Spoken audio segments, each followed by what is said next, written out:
A Chinese cook was mocked at the Waystation until a silver-hammered hero rode to her rescue. The stagecoach stop kitchen was a lamp-lit island in a sea of dust, an isolated outpost that exuded quiet dignity, simmering prejudice, and a loneliness as deep as a dry well. Mei Ling stirred the pot of chicken gruel, her reflection a wavering ghost in the fragrant steam. Every methodical swirl was a prayer to her late father, a silent vow to keep his small legacy alive in this hard country.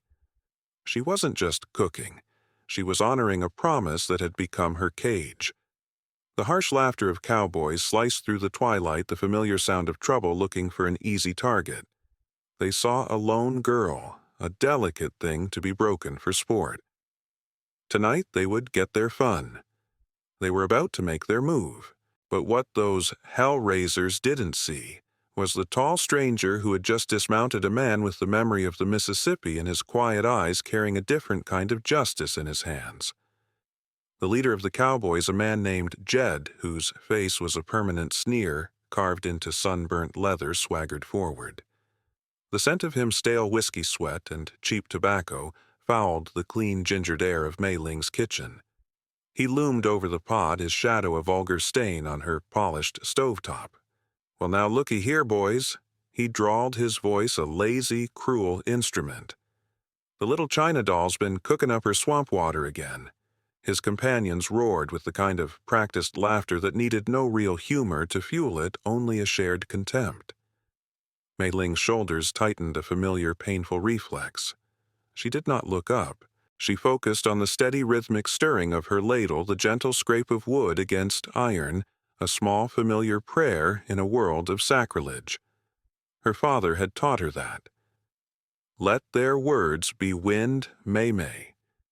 You are the mountain. The wind howls, but the mountain remains. But some days the mountain felt like it was eroding grain by painful grain. Jed dipped a grimy finger into the pot, recoiling with an exaggerated hiss. "Phew! What is that slop? Ain't fit for a hog." He wiped his finger on his dusty chaps. "This is cattle country, girl. We eat beef. We eat beans. We don't eat whatever this is."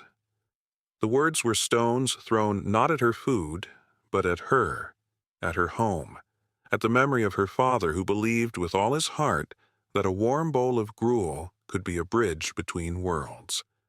The world, it seemed, preferred to burn its bridges. Then came the act that shattered her carefully constructed wall of endurance. One of Jed's men, a lanky youth with vacant eyes, made a show of tripping over his own feet. He lurched forward, his muddy boot kicking up a spray of caked dry earth from the floorboards. Mei Ling watched as if in slow motion as the dark arc of filth flew through the air. It landed with a soft, wet splat against her clean white apron, a grotesque flower of mud blooming just above her heart. Silence. The laughter caught in their throats, replaced by a tense, expectant stillness.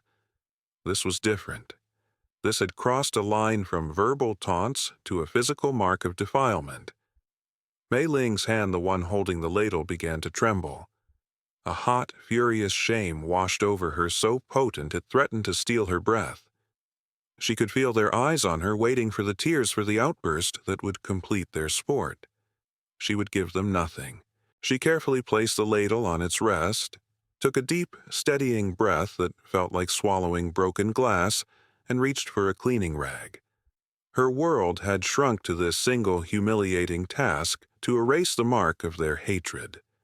Just as her fingers touched the stained fabric, Jed, seeing her composure, decided on one final act of cruelty.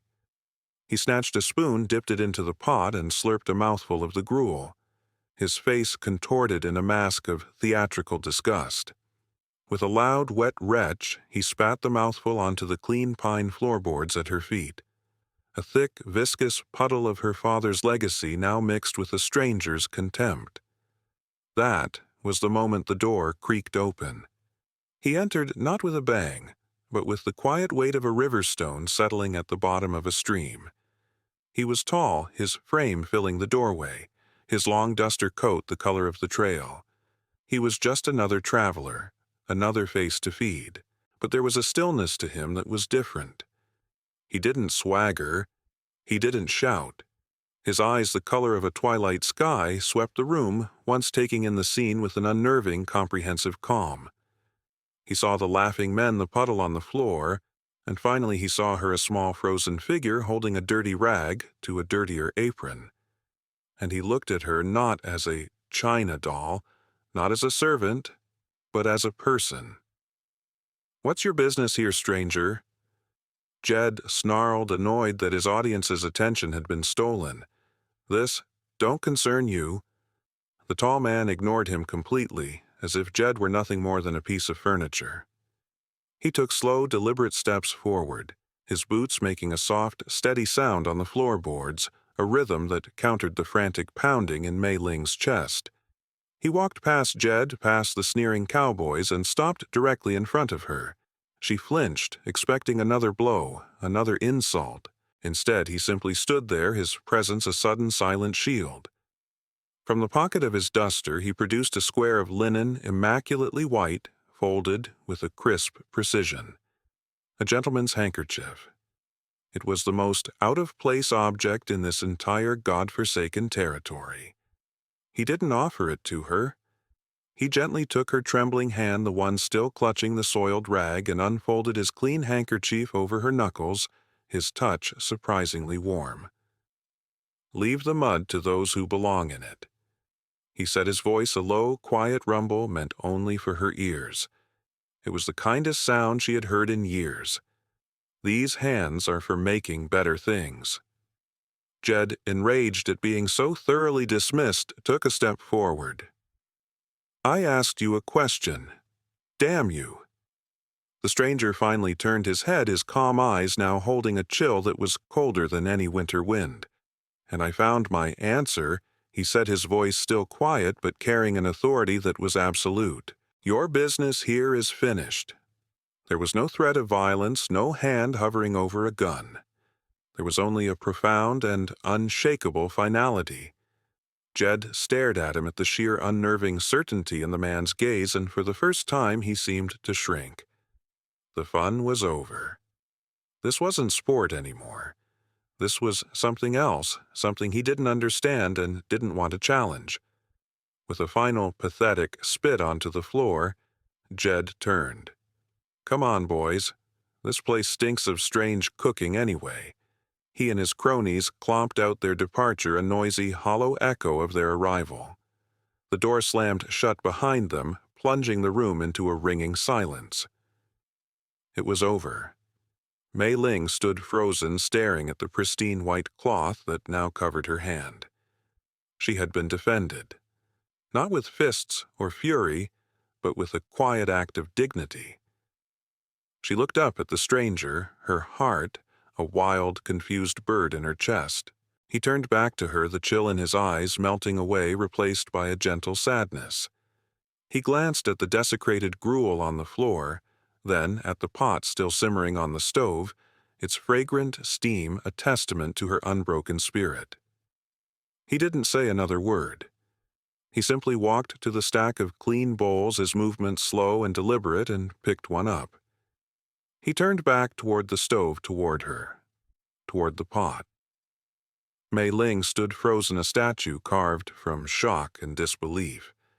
She watched as Caleb, this quiet giant of a man, moved into her space, her sanctuary, not with the arrogance of the men who had just left, but with a strange and solemn reverence. He held the clean porcelain bowl in his large, calloused hands as if it were a sacred object. His movements were slow, deliberate. He dipped the ladle into the steaming pot of gruel, the same pot Jed had defiled with his scorn. But Caleb's motion was different. It was a baptism, a cleansing. He wasn't just taking food, he was performing a ritual. He filled the bowl, the fragrant steam misting his weathered face, and for a moment the harsh lines around his eyes seemed to soften. He brought it to the small rough-hewn table in the corner, the one where she usually ate her solitary meals in the fading light. With a soft scrape, he pulled out the single rickety stool. He looked at her, then, his gaze gentle but firm, leaving no room for argument. "Sit," he said, his voice a low rumble that was somehow both a command and a plea. "You've earned a warm meal more than anyone in this territory." Her body moved before her mind could protest. She drifted to the table and sank onto the stool, her hands clasped in her lap. Before her sat the most familiar thing in her world yet. It felt entirely alien. It was her father's recipe, her own hands that had stirred it, but it had been placed before her by another. It was an offering, an act of grace in a world that had shown her none. She picked up the spoon, her hands still trembling slightly, and lifted the first mouthful to her lips. The taste was overwhelming. It was the rich, savory broth, the nutty tenderness of the millet, the sharp, clean bite of ginger. But layered beneath it was a new flavor she had never known, the taste of kindness, the taste of being seen. A single, hot tear escaped her eye and fell into the bowl, adding its own salt to the mix. He served himself a bowl and took the seat opposite her on an upturned crate. For a long while they ate in a shared, comfortable silence, the only sounds the soft clinking of their spoons and the low, mournful song of the wind outside. The kitchen, once her lonely fortress, now felt like a shared haven. "This," Caleb said finally, setting his spoon down. "It reminds me of a soup a Creole woman used to make down on the Louisiana bayou. Different spices, a different grain. But it has the same heart in it. The kind of food that feeds more than just the belly." He looked out the small, grimy window, but he was seeing a different landscape.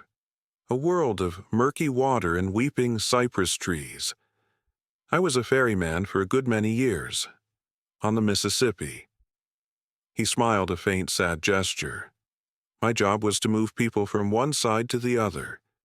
Rich folks in their fine clothes, poor farmers with everything they owned in a single wagon, gamblers on the run, hopeful families heading west.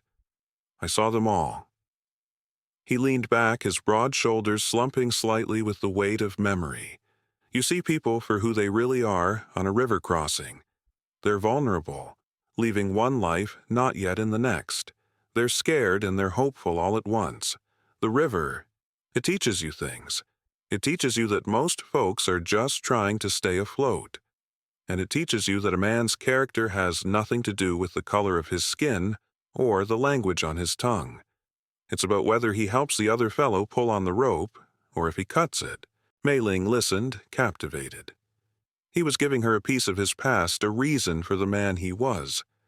His words were a balm on the wounds left by the cowboys' ignorant hatred. He had seen the vast, messy, complicated world, and he had chosen kindness. Encouraged by his openness, she found her own voice, a thing she so rarely used for herself. "My father. He believed that too," she said, her voice soft. "He wasn't a laborer by trade. In our home across the ocean, he was a scholar, a poet. He saw beauty everywhere." She looked down at her own hands, at the faint scars from the kitchen knives and the hot stove. "He didn't want to build railroads. He wanted to build a bridge. He used to say that a shared meal was the strongest bridge between strangers. He poured everything he had into this place. He signed a long contract, believing people would come, that they would taste his food and see his heart." She swallowed the lump in her throat, hard and painful. "He got sick the second winter. The cold here, it gets into your bones. Before he passed, he made me promise." Her voice dropped to a whisper. "Keep the fire lit, Mei. Feed the traveler. Show them our heart, even if they cannot see it." She finally looked up, her eyes swimming with unshed tears. "Some days this fire feels very small, Caleb. And my heart, it feels very tired." He listened to her confession, his expression one of deep, solemn understanding. There was no pity in his eyes, only a profound respect. He reached across the small table, his large, weathered hand gently covering hers. It was warm and steady. "A promise like that is the heaviest cargo a person can carry," he said, his voice a low anchor in her sea of sorrow. He gave her hand a light squeeze. "But you haven't dropped it. Not once." He looked at her empty bowl, then at him.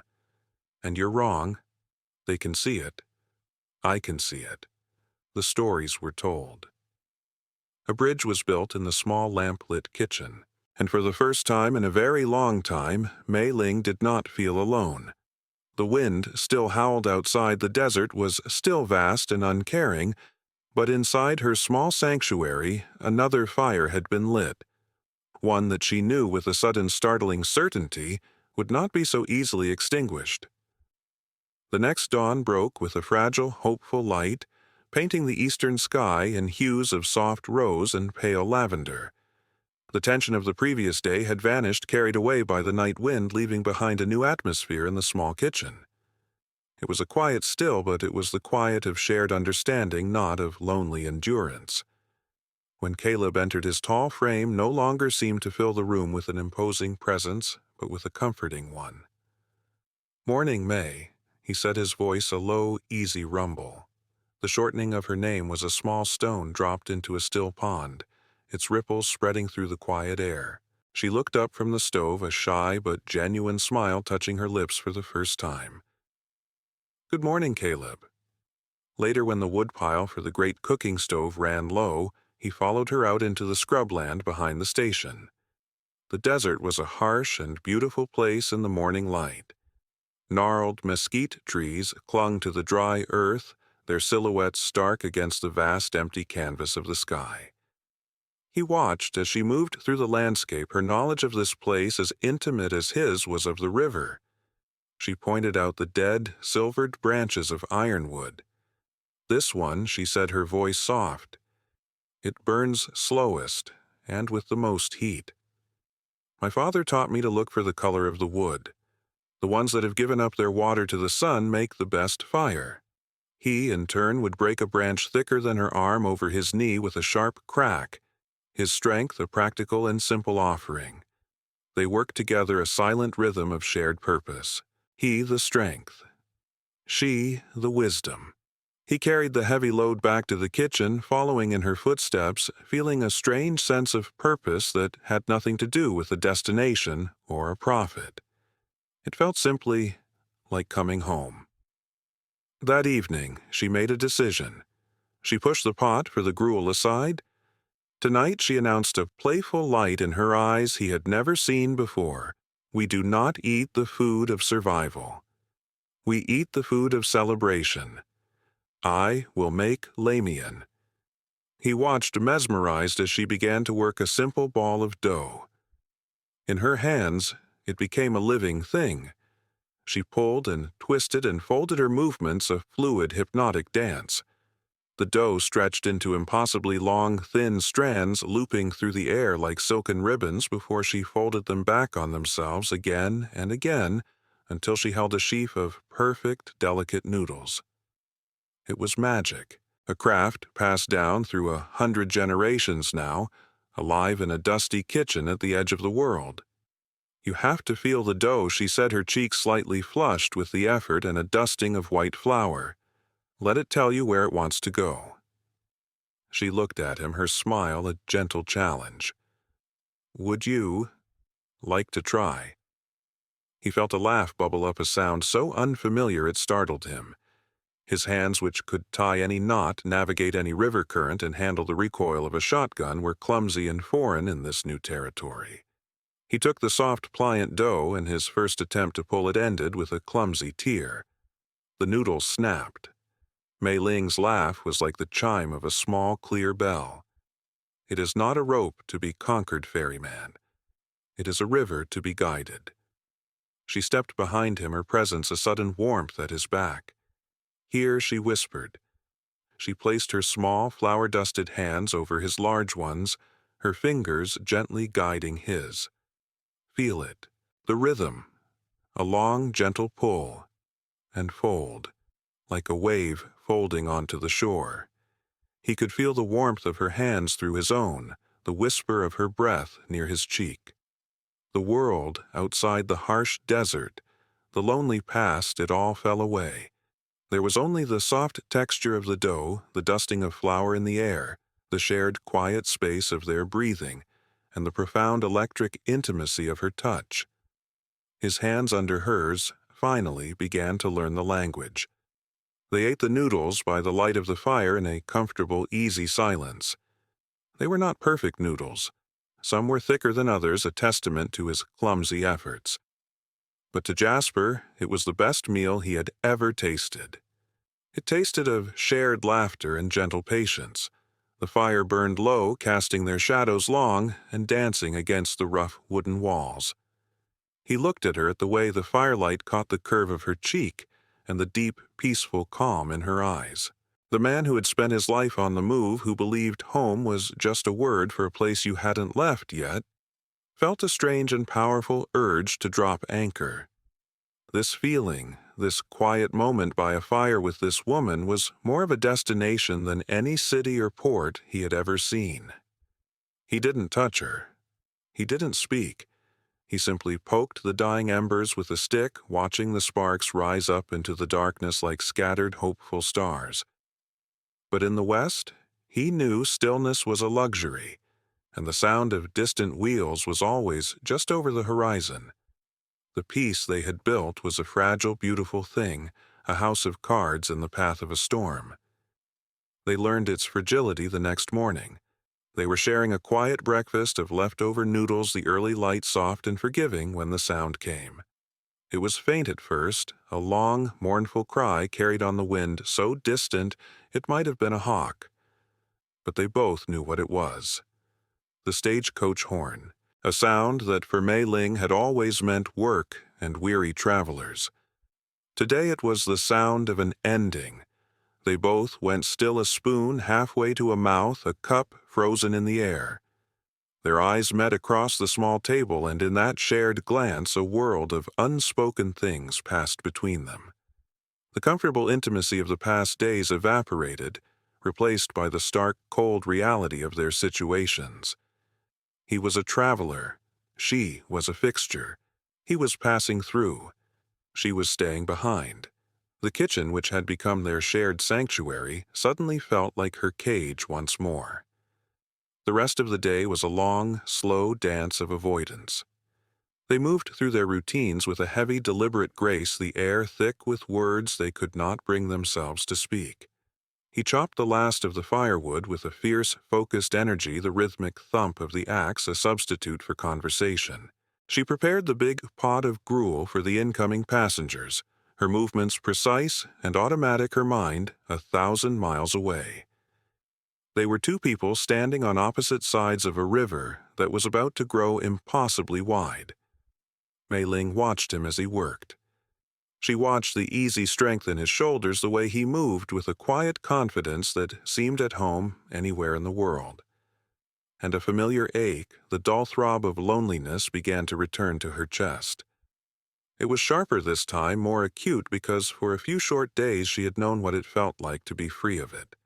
He had shared her silence, honored her work, and laughed with her over a broken noodle. He had seen her Mei Ling, not the silent China girl who ran the kitchen. And now he was going to leave. As the afternoon sun began its long, slow descent, casting long shadows that looked like grasping fingers, she made a decision. She would not let him go as just another traveler. She would not let the connection they had forged dissolve back into the dust of the trail. She retreated to the back of the pantry, to a small lacquered wooden box that had been her mother's. It was her only true treasure. Inside, nestled in soft, faded silk, were the whole spices her father had carried with him across the ocean. Not the ground, everyday seasonings she used for the gruel, but the soul of her family's cooking. She took out a few perfect 8-pointed stars of anise, a brittle, fragrant curl of cinnamon bark, a small handful of fiery crimson Sichuan peppercorns that held the memory of a different sun. She began to work using her father's small stone mortar and pestle. The grinding was a ritual, a prayer. The rhythmic thump-scrape of the pestle was the only sound in the kitchen, a steady heartbeat against the rising anxiety in her chest. The air filled with a complex, intoxicating aroma, sweet, woody, and sharp, all at once. It was the scent of her history. Is this foolish? The thought was a small, frightened whisper in her mind. He is a man of the trail, a ferryman. His life is one of constant motion. What will he do with the spices of a home he is leaving behind? She paused, her hand still. He would not just be carrying spices, he would be carrying her hope. A hope that he would understand the meaning of the gift, that it was not just seasoning for his food, but a prayer for his safety, a plea to remember. A piece of her heart ground into a fine, fragrant powder. She found a small, sturdy clay jar, one she kept for her most precious teas, and carefully funneled the mixture inside.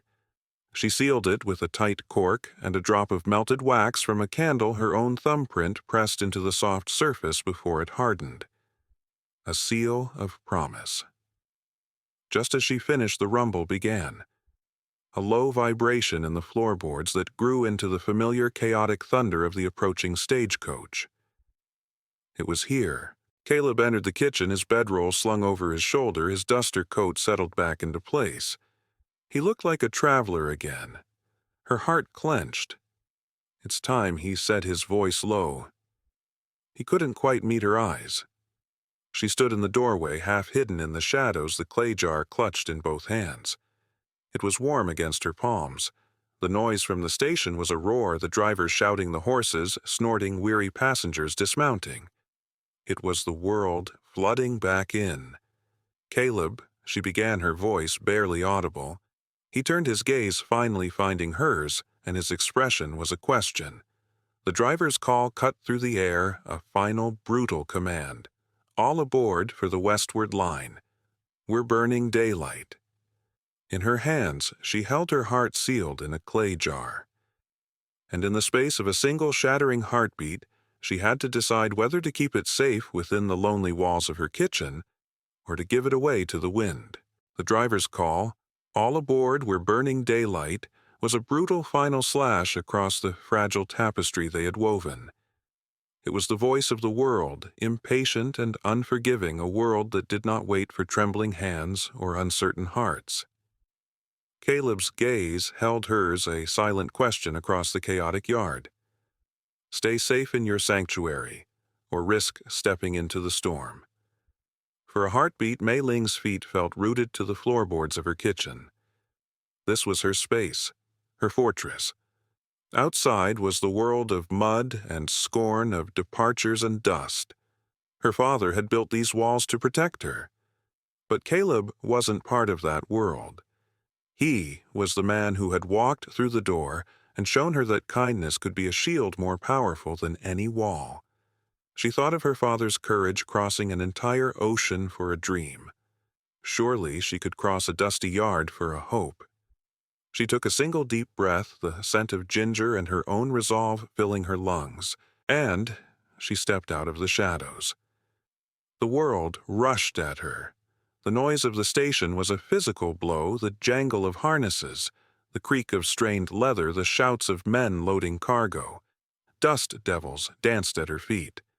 The other passengers were a blur of weary, indifferent faces, but she saw none of it.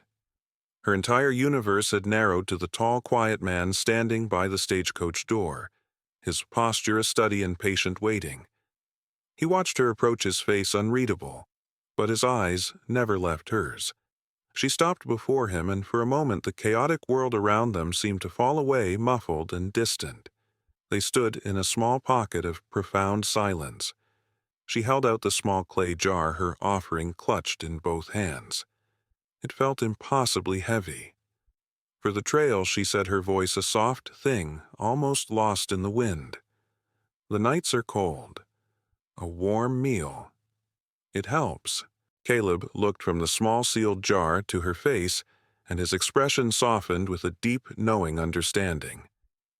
He knew with the certainty of a man who had seen the hearts of others on lonely river crossings that this was no simple gift of seasoning.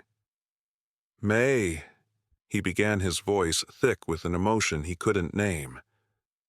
"My father said our heart is in our food," she whispered, her eyes pleading with him to understand. She looked down at the jar, then back up at him. "I thought you should take a piece of it with you." Her voice grew stronger, steadier. "So, On the long trails you will not forget the taste of home." He reached out his large weathered hands, closing gently over hers, engulfing the small jar. He held it as if it were made of spun moonlight, as if it contained the most precious cargo he had ever been tasked to ferry. The warmth from his hands seeped into her skin, chasing away the desert chill. He did not say thank you. The words were too small, too hollow for the magnitude of this moment. Instead, he carefully took the jar from her, placing it securely inside his duster coat against his heart. Then he took her right hand, the one now empty, and lifted it to his lips. He pressed a soft, firm kiss against her knuckles. It was not a kiss of passion, but one of reverence, a gentleman's promise, a solemn vow. "I have been a traveler my entire life." "Mei Ling," he said, his voice a low, intimate rumble that was for her and her alone. He looked toward the vast, unforgiving horizon, then his gaze returned to her intense and unwavering. A ferryman moving from one shore to the next, belonging to none of them. But a man can't drift forever. Sooner or later, he has to find a harbor. The driver shouted again, his voice sharp with finality. The moment was breaking. Caleb held her gaze, and in his eyes she saw the end of his wandering. "I will be back," he vowed, his voice certain, absolute. "Not as a traveler passing through." He leaned a little closer, his final words a secret just for her. "I am coming back to drop anchor." He gave her hand one last lingering squeeze, then turned and boarded the coach without looking back. The heavy door closed with a solid thud. The driver cracked his whip, the horses lunged, and the great lumbering vehicle began its slow, grinding journey away from her. Mei Ling did not retreat. She stood her ground in the swirling dust, watching as the stagecoach grew smaller and smaller, until it was just a dark speck against the immense, indifferent canvas of the west. The jar was gone. His warmth on her hand was fading, but she did not feel a sense of loss. She felt full, brimming with a quiet, fierce, and defiant hope. She touched the back of her hand where he had kissed it, a phantom warmth that no desert wind could chill. She turned and walked back to the kitchen. The scent of ginger still hung in the air. The fire in the stove still burned, but it was no longer her prison. It was no longer a lonely fortress. It was a home. And she knew with a certainty that settled deep in her bones and sang in her blood that the ferryman was coming home to it.